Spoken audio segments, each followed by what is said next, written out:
Naye wano bansesa bwenkyukakyuka egenda kujja mu Uganda ng'eyita mu kuvuma bantu buli gwe batakkiriziganya naye nga bamuvuma awo enkyukakyuka ejje. Naye naffe otusesa okwekwekanga mu bukadde okole ebitajja nsolooze nti abazzukulu bagenda kukuleka olw'okuba oli myaka gy'abajjajja. Samson Kasumba, bano abaana bakuvuma olw'okuba nga bakiraba nti osaanidde okuvumibwa. Olaba entegeerayo tesobola kwawula buyinza na nkyukakyuka. Bannayuganda abali mu kuvuma olwaleero tekuli ayagala buyinza n'omu, wabula bannayuganda abali mu kuvuma olwaleero baagala nkyukakyuka. Bannayuganda baasagambiza nga mwami Yoweri Kaguta Museveni azze omwezi gwa January nga 26 omwaka 1986, naye tebaasanyuka lwakuba bazze mu buyinza, baasanyuka lwakuba balabye ku nkyukakyuka. Mulekeraawo omuntu yenna yayanira enkyukakyuka okuvayo na raisinga points ze nga takuvumye n'olowooza olw'okuba oli myaka jjajjaawe agenda kukutaliza, tagenda kukwanikula. Olw'okuba muli myaka gya ntondo, buli mwana lwavayo n'akola statement yekwanikula singa aba ajaanikudde wa myaka gye kibeera okay. Naye olw'okuba ggwe oli muntu mukulu oba olabanga akuyisizzaamu amaaso. Anko Samson Kasumba, munnanga omwana oyo aba takuyisizzaamu maaso, naye nga bw'ogambye nti omwana oyo tategeera, kale mutwale ng'ekisolo ky'embizzi. Ekisolo ky'embizzi senga kikusika mu fight n'ojja n'olwana nakyo kikuba with experience era kikusiiga ebitoomi. Yo apu gy'oliko ya myaka gyo, kubanga abantu b'emyaka gye abali ku apu eyo baba basomesa ku butabo, baba basomesa kufa, baba basomesa ddiini, baba motivational speakers, baba basomesa ku business, baba basomesa ku nkuza y'abaana, baba basomesa ku ndabirira y'abaana, baba basomesa ku nkwata y'amaka. Naye abaana ku apu kwoli bakulabanga naawe ojjidde mu stayiro yaabwe, ojja weezinisa obuzina obw'ekyana ekito, ojja weekolaakola obw'ekisolosolo, ojja weekolaakola weemoolamoola, bw'omanyi n'okukomba olulimi ne lutuuka mu nnyindo, bw'omanyi n'okuzina pinduula, bw'omanyi n'okuzina balina moosa omukolera mu challenges. Kakati okuva lwe kiri nti abaana bwe bakolera ku apu eyo baba balowooza nti oli munnaabwe, era y'ensonga lwaki bw'oba adressinga ng'oyambadde eddiba lyabwe bakutwalanga bo, bakubanga bwe baalikubye muvubuka munnaabwe. Ekirala nko Samson Kasumba, eyo apu gy'oliko ekyo gy'emize giriyo. Singa obadde toyagala kukakkanyirizibwayo oba toyagala kukakkanyirizibwa ku internet, kola Telegram group, kola Imo group, kola WhatsApp group otekeko ba intellectuals. Naye abaana bw'aba agenda okukola video bamubuuza nti what is on your mind. Facebook, TikTok, bw'oba ogenda okuteekako ekintu kyonna basooka kukubuuza what is on your mind. Kati ekiba mu mind ye nti yalabye Samson Kasumba ng'ayogera ebitajjansa, era aba express nga kiri mu mind ye.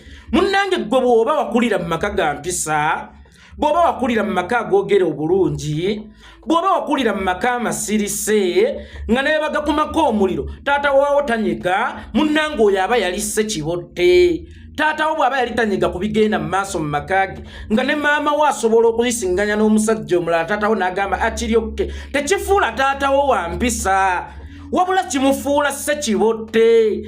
Bano abaana kye bali mu kkola olwaleero tekibafuula ba mpisa nsiiwuufu, tekibafuula ba mpisa mbi, wabula kibafuula ba buvunaanyizibwa abakozesa amaloboozi gaabwe we bawulirira nti banyigirizibwa. Twolowooza bakadde bameka abali mu Uganda? Lwaki eggwa omukadde avaayo complaininga ku baana abavuma? Kitegeeza waliwo ekikyamu, era sooka weebuuze lwaki bavuma nze, kubanga yeggwe mukadde gwe balabanga atategeera oba yeeyisanga atategeera. Bakimanyi nti otegeera, nange Uncle Samson Kasumba nkimanyi nti otegeera, naye ate weewugguusa bwewugguusa. Ebikyamu bye tulaba obiraba, bye tulowooza obirowooza, naye lwakuba weewugguusa bwewugguusa. Ffe ng'abantu tusobola okusonyiwa omuntu omusiru, naye ate tetusobola kusonyiwa muntu yeesiriwaza. Emyaka gy'egyo gyali badde tegiri mu mbeera ya kwesiriwaza. Njagala okutegeezako Samson Kasumba, mini nnungi okwambala era ogyambala n'onyuma, naye si mu kkanisa ne mu mikolo egy'ekirabufu. Kano ka statement nkaddamu. Samson Kasumba, mini nnungi okwambala era oba onyumye bw'ogiraba tuyiika endusu osikiriza n'abatamiivu ne bakusaba obasisinkane naye ate si mu kkanisa ne mu kwanjula oba mu mikolo egy'ekirabufu zuula wa w'olina okwambalira miniyo naye kaakati gwe olunaku olwaleero olinga ng'ayambadde mini mu community eya Gomesi. Si kibi kyentegeeza okwogera by'oyagala, si kibi okusaagamu, si kibi okusaagirira, naye osaagidde mu kaseera ki? Oyogeredde mu bantu ki? Ffe tugamba nti omuntu omuyala tebamukubira mpiiyi, kubanga bw'omukubira empiiyi oba oyongera okusaanuula olubuto lw'obanga amulaga nti gwe oli mukkufu nnyo.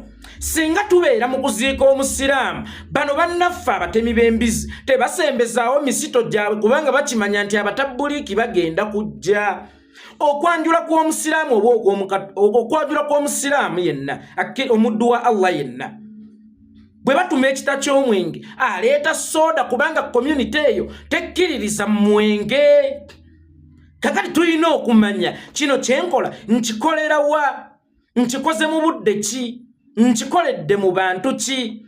Otherwise ojja kukolima emyaka n'ebisiibo. Nkiddamu Samson Kasimba, ojja kukolima emyaka n'ebisiibo.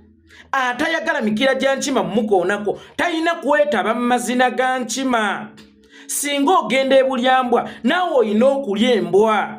Ate abantu bazikiza omuliro okusinziira ku sipiidi kwe guba gujjidde.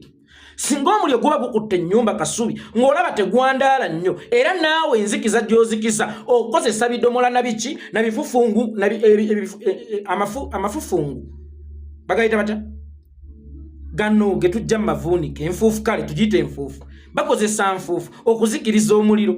Naye omuliro ogulimu petroli tuba tulina okuyita emmotoka za fire brigade tuguzikize. Kakati naawe Samson Kasumba wazzenga omuliro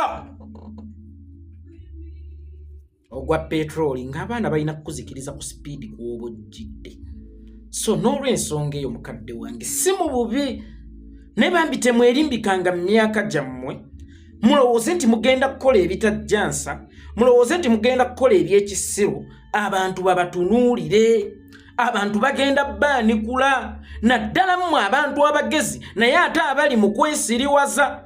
Munnange oyogedde bulungi nti eno opposition kuba bwe butambi bw'oli mu kutambuza ennaku zino oli mu series episode to episode. Eno opposition gy'osoose okulaba evuma abantu. Bannanga opposition endala tezaavumanga bantu, oli mutuufu. Nanswansonga nti eno opposition esoose n'okuba obuuma obudetectinga abantu abeesiriwaza. Eno opposition esoose okubeera n'obuuma obudetectinga abantu abeesiriwaza, abantu abeewugguusa. Ne opposition endala zaali badde zikuvuma singa wajjira ku mulembe ogwo, naye lwakuba tezaali na buuma budetectinga beesiriwaza. Era be walabanga abeesiriwaliza mu mirembe egyo babetikamya. Ojjukira bulungi Bahaaji Magolo Kavuma kye baabakolanga bakyalina akazindaalo akoogera ku lwa opposition, obanga be bakyali emizindaalo gyokka egyogera ku lwa opposition. Buli opposition kebe gavumenti eri mu buyinza, buli lwalaba yeewuggulaza abeera alina okukolwako ng'obuyinza ebulagira. Ffe nno kya mukisa mulungi nti bwe tutakkiriziganyizza naawe tetukuse, tukugambyeko bugambi munnange kino kikyamu. Ye Museveni bw'atakkiriziganya na Dr. Apollo Milton Obote yatemula bannayuganda emitwalo 5. Munnange naffe otusanyusa.